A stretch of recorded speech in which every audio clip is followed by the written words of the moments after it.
శుభం వ్యాధి శ్రీ గురుభ్యో నమః.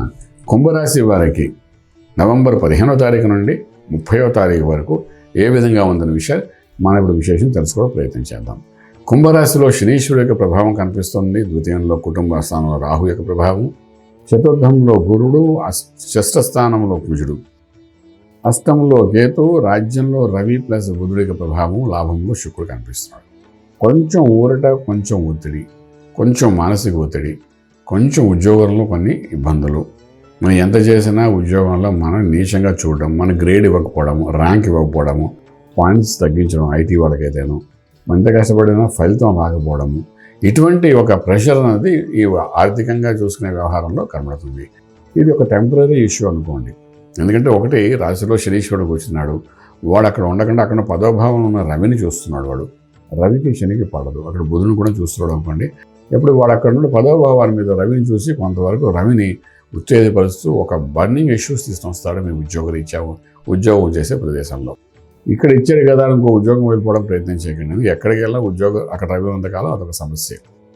ఇంకేదా ఉద్యోగం చేసే ప్రదేశంలో మీ వ్యవహారం కాకుండా ఏదో సైడ్ వ్యవహారం వల్ల మీకు ఆ ఉద్యోగం చేసే ప్రదేశంలో పని చేయనికన్నా చేస్తారు. ఫర్ ఎగ్జాంపుల్, మీరు ఒక ప్రొఫెషన్లో మీరు ఒక కంపెనీలో పనిచేస్తున్నారు, మీ సైడ్ను ఒక అటు ఇటు ఎవరో కొలీగ్స్ ఉంటారు, మీ ప్రొఫెషన్ మీరు బాగానే చేసుకుంటారు. ఈ కొలీగ్స్తో మాటలలో కొద్దిగా యుద్ధం జరిగింది అనుకోండి, తెలియని యుద్ధం, ఒత్తిడి వచ్చినప్పుడు దానివల్ల ఆ కొలీగ్ మూలాన మీరేంటంటే ఉద్యోగం చేయడానికి వెళ్ళడానికి కూడా మానసిక ఒత్తిడి పొందే అవకాశం ఉంటుంది. సో ఇరుగు పొరుగులో ఉన్న వాళ్ళందరూ కూడా జాగ్రత్తగా ఉండడానికి ప్రయత్నం చేయండి. స్పెసిఫిక్గా చెప్తున్న రాజ్యస్థానంలో ఇబ్బంది జరుగుతుందంటే ఉద్యోగం చేసే ప్రదేశం.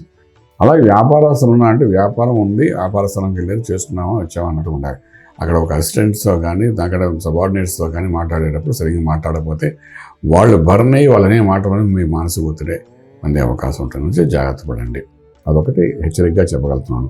శనీశ్వరుడు నెత్తి మీద మళ్ళీ నార్మల్గా వచ్చి కూర్చున్నాడు. కొంచెం ఏమైనా పెండింగ్ వర్క్ నుండి కంప్లీట్ చేసుకుంటాడు.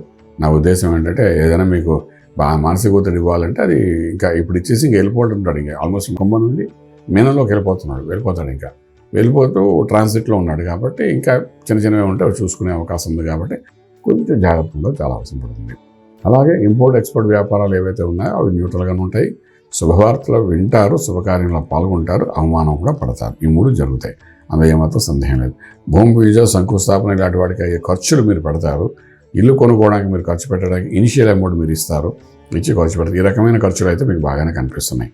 అలాగే మనం చూసుకున్నప్పుడు ఏంటంటే ఫిలిం ఇండస్ట్రీలో ఉన్నవాళ్ళు, ఫైనాన్స్ చేసేవాళ్ళు, ప్రొడ్యూసర్స్, డైరెక్టర్స్ వీళ్ళందరూ కూడా కొంచెం న్యూట్రల్గా నిదానంగా ఉండడం ప్రయత్నించండి.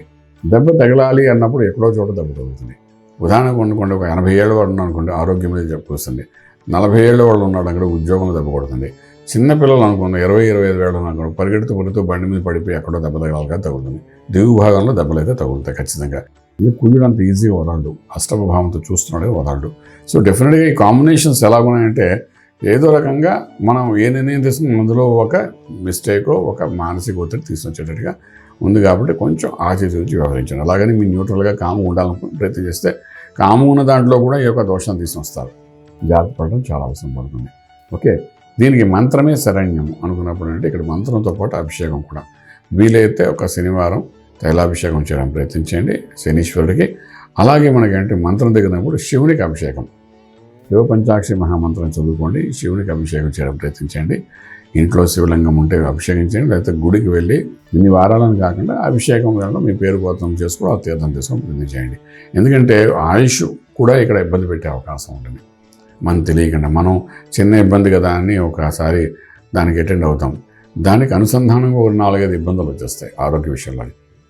చూసారా, ఒకసారి ఏదో ఒక రోగం కోసం అంటే ఇవన్నీ కూడా మీకు ఉన్నాయని చెప్తుంటుంటారు. అలా కనెక్టివిటీస్ అయిపోయే అవకాశం ఉంది. దానివల్ల మానసిక ఒత్తిడి వచ్చే అవకాశం ఉంది. కాబట్టి అభిషేకము, తీర్థము తీసుకోవడం ప్రయత్నం చేస్తే కొంతవరకు ఊరటగా ఉంటుంది. రాజమార్గంలో రాజ్యం పొందగలుగుతారు.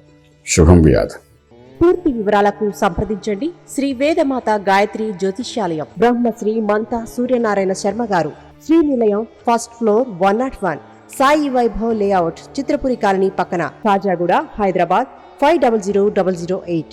సంప్రదించవలసిన ఫోన్ నంబర్ 8855559147, 8855559148, 9849996644.